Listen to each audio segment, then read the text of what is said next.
It's almost like you're sending me these videos exclusively to make me feel bad or more bad, let's say, worse, for the people that are definitely going to be suffering from this kerfuffle that's actually going on in terms of these tariffs, guys. Listen, I already feel for the people.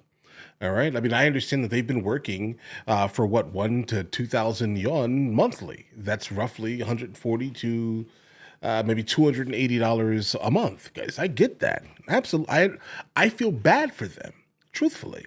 Like they are in fact the cannon fodder, like the title is saying here, guys, right? They are that. No doubt here. I feel bad for them, but sending me the stories constantly. I don't know, bro. But either way, let's check it out. 80 million Chinese workers are the first cannon fodder in the tariff war. U.S. China decoupling accelerates. Bro, was that like a translated title, bro? Either way, this is a suggestion via Discord. My client in the US finally replied today. Okay. This order might really be a long wait. The trade tariffs between the US and China have increased to 145% as of today. We didn't expect this when we signed the order. Back then, the client only had to pay a 30% deposit, and then production started. Okay. Now we've already produced over 1,000 stage boards with anti-slip patterns. I've just told the production department to stop this order. I mean, yeah, bro, you can't keep going. We've been talking for half a year with two clients, and the molds are ready. A few regular clients who place orders every month just informed us in the past few days that they are pausing orders. This is the real situation for factories after the tariff increases. Fellow traders in foreign trade, how's your factory doing? This batch of goods was pulled back from customs. The tariff war is taking its toll. Small and medium-sized businesses are the biggest victims of this silent war. Yeah, because the big guys are just going to basically, ship their things to either Cambodia or Vietnam, right? The smaller factories are just going to have to basically eat these costs or go out of business. Or attempt to pass it on to the client, but then the client's going to be like, why am I going to keep buying from you, right? If I can get it done somewhere else for cheaper. The risk of U.S. clients canceling orders is growing. Yesterday, a friend mentioned in the group that their client paused the order and refused to pay the final payment, saying they'll deal with it later. We've already decided to give up on the U.S. market. I just had a chat with several foreign trade and cross-border business owners. All the foreign trade bosses are struggling. I've heard that many foreign trade bosses have had their goods abandoned halfway. Yeah, I can definitely see that being a thing coming up. All shut down. You raise tariffs, and these machines are really just scrap metal now. The S205A precision machine can't be sold. This double spindle machine costs over 30,000 yuan, but no one's buying it. This high-end model is worth over 200,000 yuan, half price, but still no buyers. By 2024, even the Dota turret machine and power turret will be gone. Factories are shutting down, and you're raising tariffs. How are regular folks supposed to survive?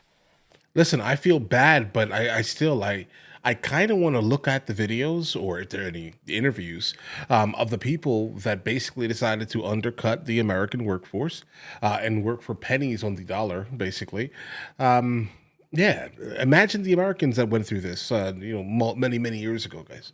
All right, I feel bad. I get it. I see what's happening here, right? But, I mean, I hope you understand that you've been putting Americans out of work for a really long time. Right now, everyone's struggling just to put food on the table. Speaking of China's major foreign trade provinces, people first think of the coastal areas. Due to convenient port logistics, Guangdong, Jiangsu, and Zhejiang together account for half of China's foreign trade exports. Tens of thousands of small and medium-sized factories are going bankrupt, and for the 81 million workers involved in exports, there's no work left. In just one night, Shaoxing has changed. There's no more factories, and workers are everywhere looking for jobs. Shaoxing used to be called the backyard of Hangzhou, but now factories have closed there, and people are flocking to Shaoxing. But look, the companies everyone talks about, like Sanhua, are no longer hiring. Su'er can't take anyone anymore. Angel isn't hiring. I've heard that nearly 100 workers are staying in hotels near factory gates, all waiting for Angel to start hiring. Even places like Shenzhou, Dumplings, once hiring workers above 50 years old, now wants workers under 35. These factories can hire 10 workers, but 20 people show up. Is there any good jobs left in Shaoxing? Folks from Guys, this statement that's being made right now is an intriguing one because, guys, listen. So China is definitely a communist state, right? Even though it's I wouldn't call it a communist dictatorship, as Beijing itself has a gigantic amount of bureaucracy within it. I would probably say way more than we have. Even I think our president actually can do a lot more than theirs can. Just keep that in mind here. She generally is the one that takes the fall for most of the stuff that happens around the world. Let's say if China's burned up, it's all his fault. Like it's a dictatorship. It's not. But the thing is that, guys, he's only in existence because he has the ability to kind of garner jobs, right? And with this tariff going on here, I can only imagine that there's going to be a gigantic amount of citizens of China, residents of China, that are going to be suffering through it. And then what happens under a communist regime when that happens? A new ruler. Right? Because listen, he's only there because he can bring jobs. And if people are suffering, then he's going to try to hit back at America. And all I can basically forecast is that he's going to try to trade in his bonds. And if he trades in his bonds, our country is a problem. It's going to be an issue, right? It will be immediately an issue for the United States of America if he basically trades in his bonds for money, bro. Okay? If that happens, our economy is going to absolutely be worse than it is right now. Okay, but at the same time, the overall value of their yuan is going to absolutely shoot through the roof, making all of their products even more expensive than they've ever been in history. Guys, right? So it's kind of a double-edged sword. What can he do to bring jobs back to China? Come to the table. Sit down. Come over to the White House. Right, warm seat waiting, bro. Right, there definitely needs to be a deal made, and I've heard a couple of people basically saying that China basically needs 400 to 1,000% tariffs in order for this to happen. But I think it's going to happen way before we can, kind of imagine. Guys, Shaoxing, can you tell me if there are any companies hiring now? Where can we make a living? 我说几句真话吗？ Let me be honest. If we can't take these orders from the U.S., Southeast Asia, Vietnam, Cambodia, and other countries will be thrilled. They'll take over the market. Cambodia has long wanted to take this piece of the pie from China. Okay. Even though the U.S. only accounts for 1/20th of the global population, it holds 1/3 of global consumption. Yes, where the money I have is. a friend whose family in Dongguan, Guangdong, used to make trampolines for Americans, ones they use in their backyards. Now my friend's business is completely bankrupt, totally out of business. There's no way to keep going. They used to focus on the US market because only Americans could afford trampolines. Could we afford them? They tried to sell them domestically, but they couldn't sell. It's the what money. can they do now? Before, tariffs were 10% to 20%, and they could manage. But now it's a disaster. This is a devastating blow to small and medium-sized businesses. Right. I don't know what many people are fighting for, but if many people lose their jobs, what then? Guys, it sounds like you need to go ahead and force your president to come to the table. That's what it sounds like. Like instead of posturing, think about it for a second. What Trump is doing is absolutely, genius. I wouldn't say that he probably came up with this. It's probably more so the advisors that did that, right? But the people that he has around are absolute like China hawks. They've realized that they have not been playing fair. They've been devaluing their currency basically whenever they have decided, and we have issues here. They're involved in the stock market. We can't sue basically anyone over IP in China, but they can come to the United States of America and sue us here. We have issues here. Okay, I have a couple of friends that do business in China, and there are definitely, in fact, issues there, guys, with specifically intellectual property theft. It is a reality. So listen, you want to make a deal? Let's make a deal. Okay, make a deal. Make sure that our U.S. patents, are valuable still. Let's say, if we create something, if someone creates something, it shouldn't be immediately stolen and copied.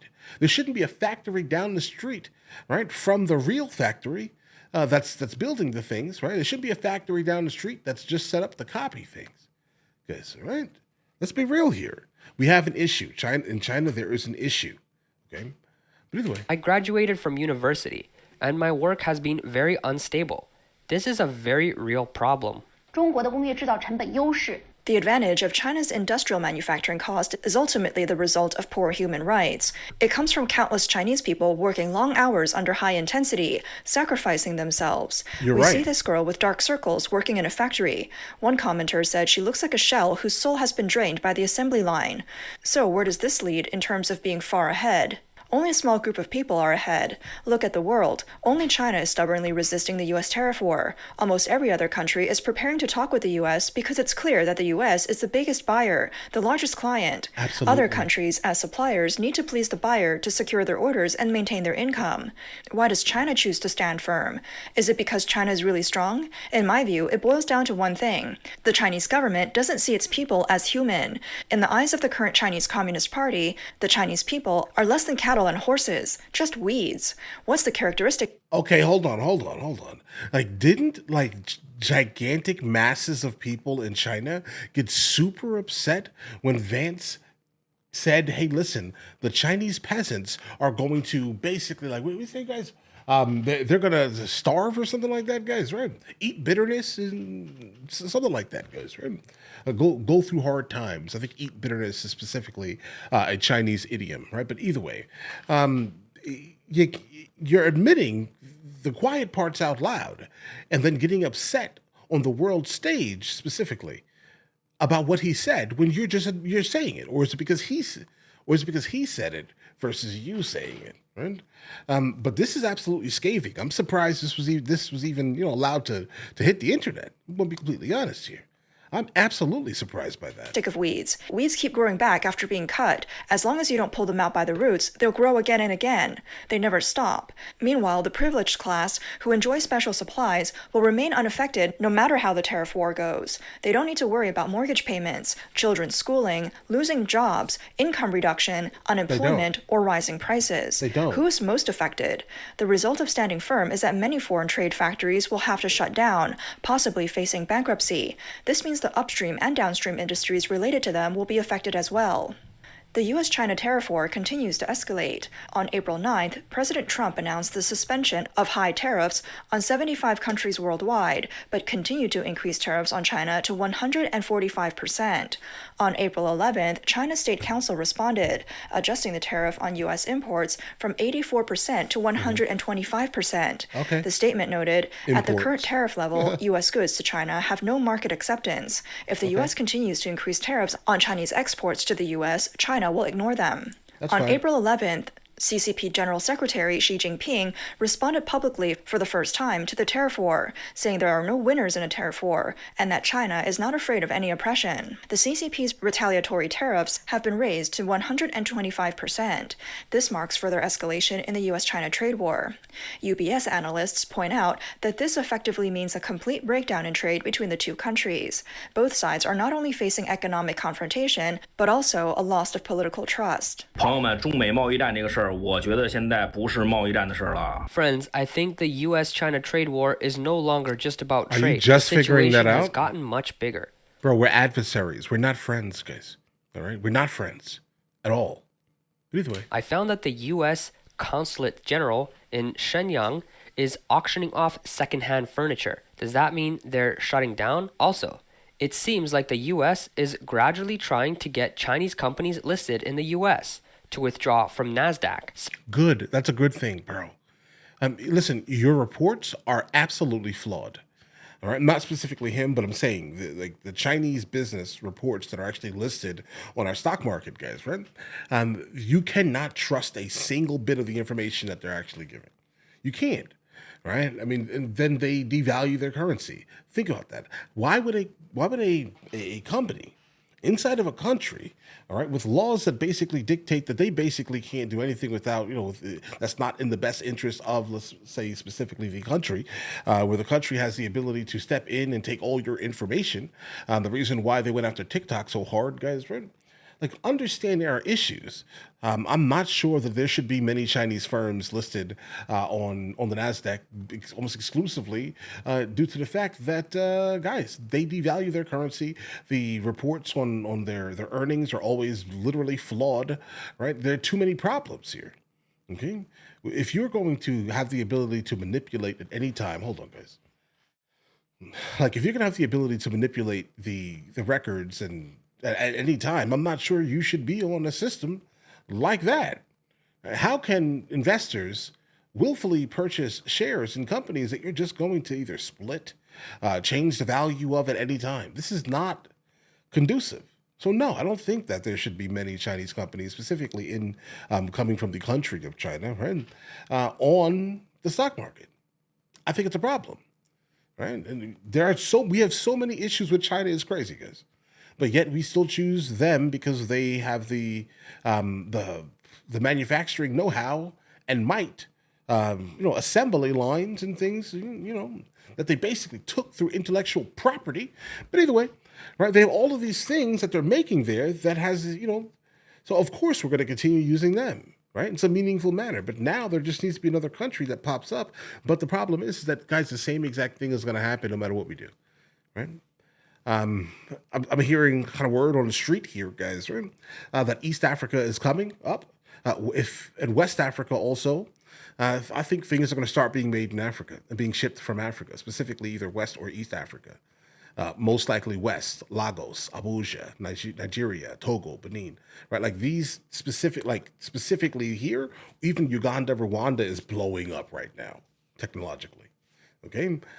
If you basically make Nigeria China in 30 years, right? Nigeria is already like one of the most populated places, bro. All right. Just keep that. It's small. How do you have so many people in that small place? I don't know. Right. But either way, listen, you guys all have an absolutely amazing day. Let me know in the comments what you guys think. I do think, the only way for things to get fixed is for the president of China to sit down, Xi Jinping, right? And be like, hey, listen, I'm going to have to basically bow to you, bro. All right? And Trump knows exactly what he's doing. He does. You keep this in mind. This type of thing was one of the reasons for WW2, guys, right? One of them. Like, it was going to happen anyway, bro. But either way, listen, you guys all have an absolutely amazing day. Enjoy your day thoroughly.